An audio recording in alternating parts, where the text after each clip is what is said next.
Good day, everyone. I'm Liam, the moderator for this webinar. I welcome everyone to today's webinar, which is LIHTC Program Fundamentals, Funding, Implementation, and Compliance. I want to introduce our presenter for today, Keith Warwick. Keith Warwick, PE, holds a Bachelor of Science degree in Civil Engineering from the University of California, Davis, and is a licensed engineer in Illinois, California, and New York. I would now like to hand over the floor to the speaker. Over to you, Keith. Thank you, Mr. Cole. Well, welcome. How are you doing? My name's Keith Warwick.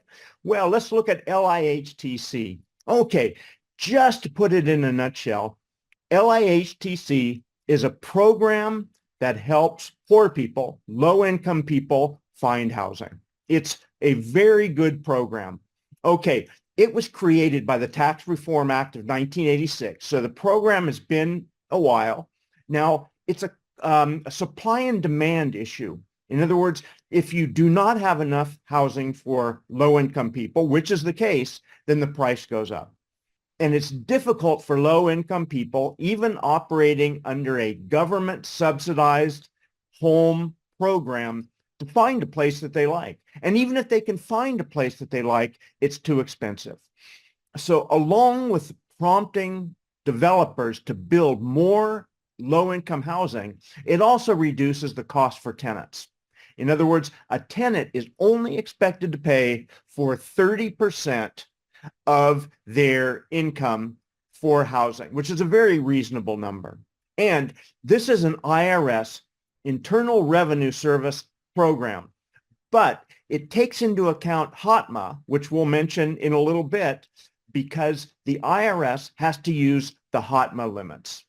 Okay, now this is the primary federal incentive for developing and rehabilitating rental housing. We want to write legibly and sign all of the forms. Yes, that's very important. PHAs and owners need to inform tenants of the rights that they have. What do if they uncover a discrepancy? HUD collects LIHTC data at the property level and the tenant level. LIHTC provides information on processes for funding emergency situations. They also provide money for short and long-term utility assistance.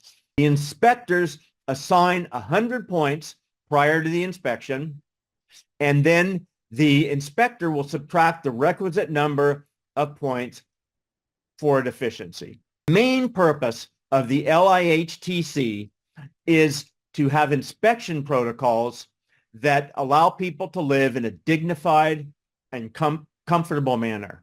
Now, the LIHTC changes were in the one big, beautiful bill, that's PL 119-21, OBBBA. Section 48E is the tax credit for solar and energy for customers. There's formulas that the government uses to determine whether a person is eligible for a 4% credit or a 9% credit. Now, the government gives the LIHTC allocation authority to states. Once a developer receives an allocation credit, he has 2 years to complete the project. There's 2 methods to qualify that a developer has to use to qualify to make his building or his house suitable for money from HUD. Now, there's another way to do it.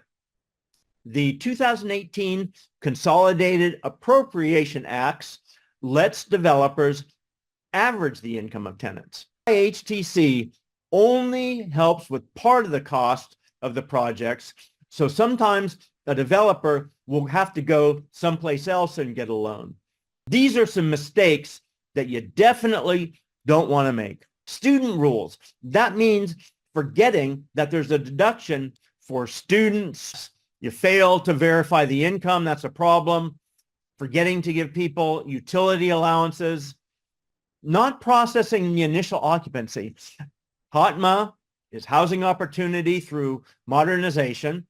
It's a public law, 114-201, passed in 2016, and that was passed to streamline public housing procedures.